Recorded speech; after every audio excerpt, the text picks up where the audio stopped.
कार्य, बस गूंगा खेलें, उससे तुम्हारा क्या मतलब है? गुहाई को तिरस्कार की नजर आ रही थी। मैं सोच रहा था कि तुम कभी रेड रोमांस में क्यों नहीं जाते। तो आपको एक गोरी, सुंदर और लंबी टांगों वाली प्रेमिका मिल गई है। उसकी भौहें गहराई से बुना हुआ है। तुम्हारा दिमाग खराब है, मेरी कोई गर्लफ्रेंड नहीं है। ओह, और आप अभी भी जोर देकर कहते हैं कि आपके पास एक नहीं है। मुझे आश्चर्य है कि वो लड़की कौन है जो आपके क्षेत्र में बैठी है। गुहाई ने गुस्से में किन युयान की ओर इशारा किया जो दूर में था। जब ये जियो ने उसे देखा तो वो मदद नहीं कर सका, लेकिन थोड़ा हैरान हुआ। तो वो थी, कल उसने अपना छात्र आईडी कार्ड यहाँ गिरा दिया था। हालांकि यह कहना कि वो उसे अब जानता है अनिवार्य रूप से गुहाई को गलत समझेगा, इसलिए उसने थोड़ा सिर हिलाया। मैं उसे नहीं जानता। वास्तव में वो वास्तव में किन युयान को नहीं जानता था। उसने उससे केवल 3 या 4 बार बात की थी। तुम सच में उसे नहीं जानते? हाँ, ठीक है, मैं उसका नंबर लेने जाती हूँ। गुहाई तेजी से पीछे मुड़ा और चुटीले अंदाज में पूछा, हेलो, मैं स्क्रैम। गुहाई के बोलने के खत्म होने का इंतजार किए बिना उसने पहले ही अपनी बात कह दी थी, जिससे गुहाई के चेहरे पर मुस्कान अचानक बंद हो गई। उसने अपनी नाक रगड़ी और तुरंत शर्मिंदगी में चला गया। ये जियो उसके पास गया। मैं तुम्हें बाहर ले जाऊंगा। चल जल्दी से खा लेते हैं। गुहाई ने काफी नाराजगी भरी नजर से उसकी तरफ देखा। खाओ, खाओ, खाओ, तुम सिर्फ खाना जानते हो। मुझे वास्तव में समझ में नहीं आता कि भगवान ने आपको इतना अच्छा दिखने वाला चेहरा क्यों दिया। ऐसा नहीं है कि मैं यह कहना चाहता हूँ, ओल्ड ये, लेकिन आप कीमती समय बर्बाद कर रहे हैं। यह देर सबेर आपको काटने के लिए वापस आएगा। ये जियो बस मुस्कुराई और बहस नहीं की।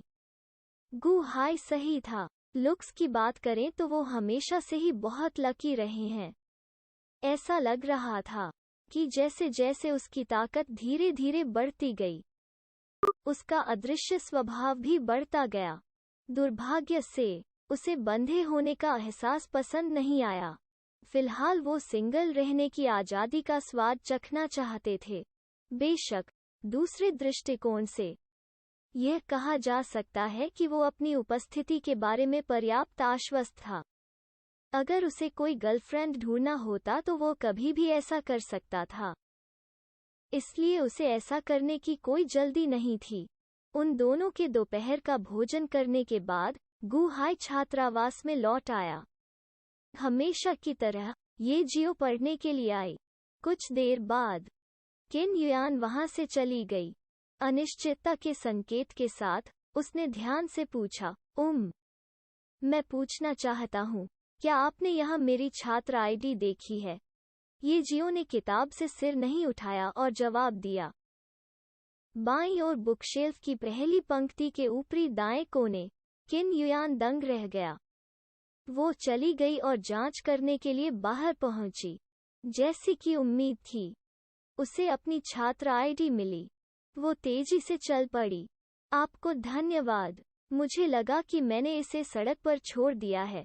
ठीक है, ये जियो ने उदासीनता से जवाब दिया। उसके ठंडे रवैये ने किन युयान को थोड़ा अजीब महसूस कराया। उसने पहले कभी इस तरह के ठंडे उपचार का अनुभव नहीं किया था।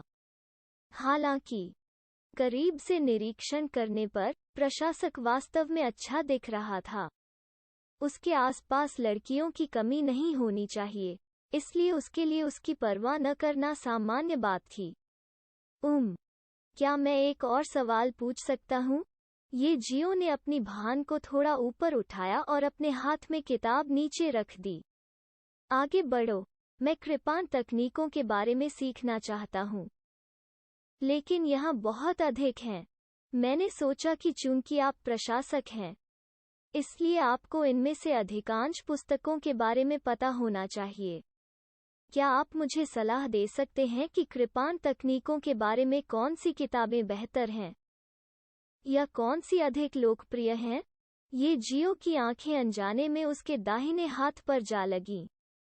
उसके अंगूठे का आधार, उसकी तर्जनी का केंद्र और उसकी हथेली के निचले बाएं कोने। यद्यपि इसे अभी भी अन्य भागों की तुलना में नर्म माना जाता था, यह स्पष्ट रूप से थोड़ा कठोर था, और वो किसी भी कृपाण तकनीक को नहीं जानती थी, जिसका अर्थ है कि वो तलवार चलाने वाली सबसे अधिक संभावना थी। स्वाभाविक रूप से वो ये जियो की जानकार आंखों से अपनी साधना को छिपा नहीं सकती थी। वो पहले से ही हाउटियन 5वीं कक्षा में थी। उस उम्र में हाउटियन 5वीं कक्षा में जाने के लिए उसकी प्रतिभा खराब नहीं थी। अगर वो कृपाण की खेती करने की तकनीक अपनाती तो शायद यह बहुत समय बर्बाद कर देती। यह तलवार की तकनीक में उसके कई वर्षों के संचय और उपलब्धियों को भी बर्बाद कर देगा। हालांकि उसका उससे क्या लेना देना था? दूसरा जो सीखना चाहता था वो उसकी पसंद थी। उन्हें केवल एक प्रशासक के रूप में अपना काम करने की जरूरत थी।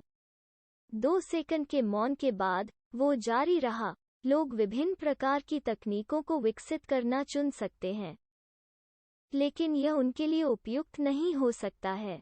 आखिरकार कृपाण तकनीक का अभ्यास करने वाले अधिकांश लोग पुरुष हैं।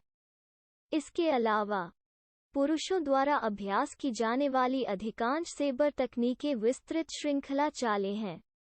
5वें स्तर पर तीसरी पंक्ति पर 7वीं पुस्तक फॉलिंग स्नो सेबर के बारे में है, जो कोमल और सुंदर कृपाण तकनीक है। यह कम आध्यात्मिक ऊर्जा की खपत करता है और लड़कियों के लिए उपयुक्त है। चौथी पंक्ति दूसरे स्तर और 11वीं पुस्तक लुओ फैमिली सेबर की एक ठोस नींव है और यह कृपाण तकनीकों के शुरुआती लोगों के लिए उपयुक्त है।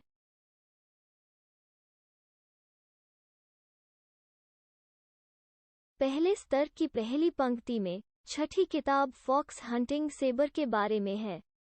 यह विभिन्न बदलते आंदोलनों के साथ एक अजीब कृपाण तकनीक है।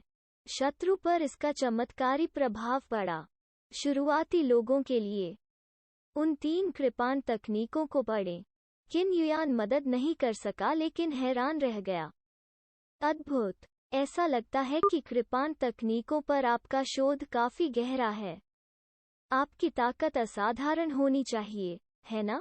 आखिरकार उसने केवल ये जियो को कृपाण तकनीक की सिफारिश करने के लिए कहा था, लेकिन उसने 3 कृपाण तकनीकों को चुना था जो उसके लिए बहुत उपयुक्त थीं, और उसने उसे हर एक के फायदे भी बताए थे।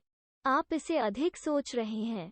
अगर मेरी ताकत असाधारण होती तो मैं प्रशासक नहीं बनता। इसके अलावा मैं केवल अपने क्षेत्र की खेती की तकनीक जानता हूँ।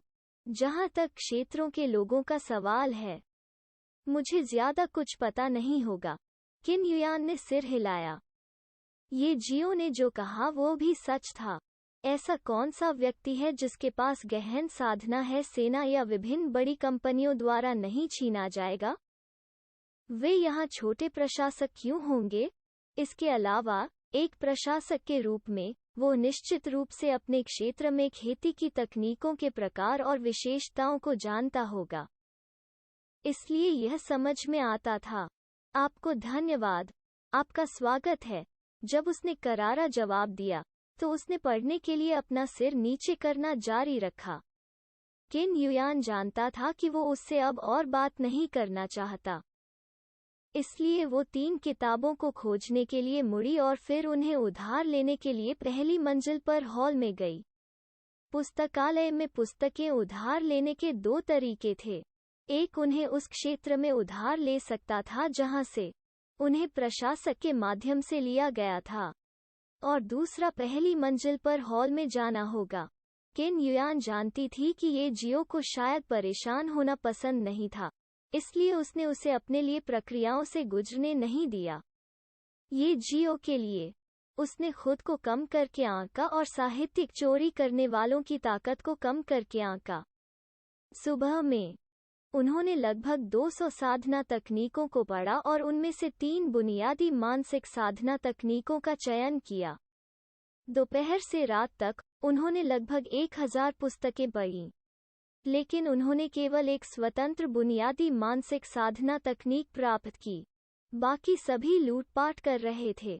हालांकि इसे पूरी तरह से अपशकुन नहीं माना गया था, क्योंकि चयन प्रक्रिया के दौरान ये जियो ने एक बुनियादी तलवार तकनीक भी खोज ली थी। इसलिए उनकी मूल तलवार तकनीक कुल 8 तक पहुंच गई है। गोल्डन बुक के भीतर बुनियादी तलवार तकनीकों को दर्ज करने वाले 8 पृष्ठों ने पहले से ही सुनहरी रोशनी की एक धुंधली परत का उत्सर्जन करना शुरू कर दिया था। इसका मतलब था कि वो एक अत्यंत उच्च स्तर की तलवार तकनीक का संश्लेषण करने वाला था। वो केवल 1 या 2 और बुनियादी तलवार तकनीकों को याद कर रहा था।